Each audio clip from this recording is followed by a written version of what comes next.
Praise. Hi friends, like, comment, share, subscribe తప్పక చేయండి. ఈరోజు ఆన్లైన్ గేమ్స్ గురించి మాట్లాడుకుందాం. ఈరోజు చాలామంది తెలియకుండా ఆన్లైన్ గేమ్స్ ప్లే చేస్తున్నారు. అసలు ఆడేది సిస్టమా లేకపోతే అదర్స్ కంట్రీ పీపుల్సా అనేది ఎవ్వరికీ తెలియదు. కానీ ఆన్లైన్ గేమ్స్లో మాత్రం చాలామంది డబ్బులు సంపాదించాలని చాలామంది ప్రయత్నాలు చేస్తున్నారు. కానీ లక్షలు కోట్లు పోగొట్టుకుంటున్నారు. చాలామంది ఈరోజు ఆత్మహత్య చేసుకొని చనిపోయారు. చాలామంది కూడా సైకోలుగా మారిపోయారు. చాలామంది కూడా ఇప్పటికి కూడా ఆన్లైన్ గేమ్స్ వారు ప్లే చేస్తూనే ఉన్నారు.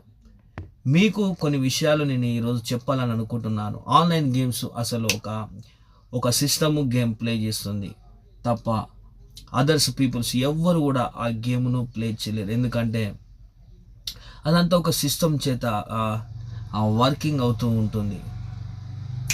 Okay friends, like, comment, share, subscribe తప్పక చేయండి. ఈరోజు నేను కూడా తెలియక గేమ్ ప్లే చేసినప్పుడు చాలా మనీ పోగొట్టుకున్నాను. కానీ తర్వాత తెలిసింది ఏంటంటే ఇదంతా ఒక ఫేక్ గేమ్ అని నాకు అర్థమైపోయింది. దాని ద్వారా నేను అందులో నుంచి ఒక యాప్ను అన్ఇన్స్టాల్ చేసేసి నేను బయటకు వచ్చేసాను.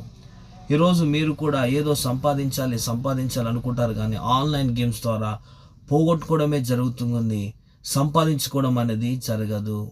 ఎవరు కూడా ఆన్లైన్ గేమ్స్ నుంచి మనీ సంపాదించలేరు. కొంతమంది అడ్వర్టైజ్ ఇస్తూ ఉంటారు యూట్యూబర్స్, నేను ఇంత సంపాదించాను, అంత సంపాదించాను, అన్నీ ఫేక్ మాటలే. ఎవరైనా ఆన్లైన్ గేమ్స్లో ఆడితే అదొక ఉచ్చు లాంటిది, అదొక లోయ లాంటిది. లోయలో పడ్డవాడు బయటికి రాగలడా? రాలేడు. అందుకే అలాగే ఈ ఆన్లైన్ గేమ్స్ కూడా ఉంటాయి. ఒకవేళ నువ్వు అందులో పడితే బయటికి రాలేవు. నువ్వు ఉన్నాయి పోగొట్టుకునేదాకా నీకు తృప్తి ఉండదు. ఆన్లైన్ గేమ్స్ కూడా అంతే. ఎందుకు చెప్తున్నా అంటే పదే చెప్తున్నాను, ఆన్లైన్ గేమ్స్ జోలికి మీరు వెళ్ళకండి. మీరు వెళితే మాత్రం ఉన్నది అమ్ముకో